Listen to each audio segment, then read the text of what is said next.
అద్దె ఇంటికి వాస్తు వర్తిస్తుందా చెప్పండి. అందరూ కూడా సొంత ఇళ్ళు కట్టుకోలేరు. వాళ్ళ వాళ్ళ స్థితిగతులను బట్టి ఉంటుంది కాబట్టి అద్దె ఇంట్లో నిత్యము కూడా దీపారాధన చేస్తూ ధూపం దీపం పుష్పం గంధం నైవేద్యం నిత్యం కూడా దీపారాధన చేసుకుని ఆ యొక్క అనుష్ఠానం చేసుకొని వాళ్ళ వాళ్ళ పద్ధతి ప్రకారం ఎలాంటి డీవియేషన్ లేకుండా ఆ యొక్క రెంటెడ్ హౌస్లో కూడా వాళ్ళు ఆ యొక్క చర్యలను చేసేటప్పుడు ఆటోమేటిక్గా పాజిటివ్ వైబ్స్ అనేటువంటివి పాజిటివ్ ఆరా అనేటువంటిది క్రియేట్ అయ్యి దానివల్ల కూడా మన ఫలితం అనేటువంటిది ఆ యొక్క గృహస్థులకి ఉంటుంది.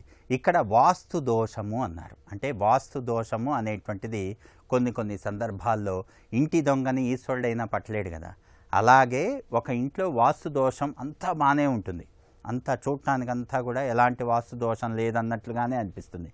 కానీ కొన్ని చోట్ల ఏమవుతుంది, ఒక సిద్ధాంతం వచ్చి చూస్తే కానీ అది అర్థం కాదు.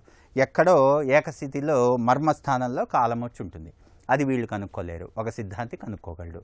వీళ్ళు ఏం చేస్తారు, ఎంతసేపటికి కిచెన్ ఆగ్నేయంలో ఉంది కదా, మాస్టర్ బెడ్రూమ్ నైరుతిలో ఉంది కదా, ఇదంతా కూడా టాయిలెట్స్ ఇట్లా వాయువ్యంలో ఉన్నాయి కదా, ఇలా రకరకాలుగా చూసుకొని వాళ్ళకు ఉన్నటువంటి పరిజ్ఞానంతో ఇల్లు అనేటువంటివి తీసుకొని రెంటల్ హౌస్ కానివ్వండి లేకపోతే సొంత ఇల్లు కానివ్వండి ఇలా కట్టుకొని జీవనం అనేటువంటిది కొనసాగిస్తూ ఉంటారు.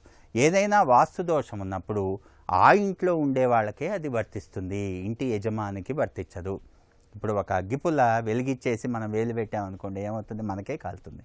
అగ్గిపుల్ల ఓనర్కి కాదు కదా కాలేది. అదేవిధంగా మనం ఏదైనా కిరాయికి ఉండేటువంటి ఇంట్లో అక్కడ ఇంట్లో ఉండేటువంటి వాళ్ళకే వాస్తు దోషం అనేటువంటిది కించిత్ ప్రభావం అనేటువంటిది చూపిస్తుంది. యజమానికి ఎలాంటి ప్రభావం అనేటువంటిది చూపించదు. కాబట్టి అద్దె ఇంట్లో కూడా ఈ యొక్క వాస్తు అనేటువంటిది వర్తిస్తుంది.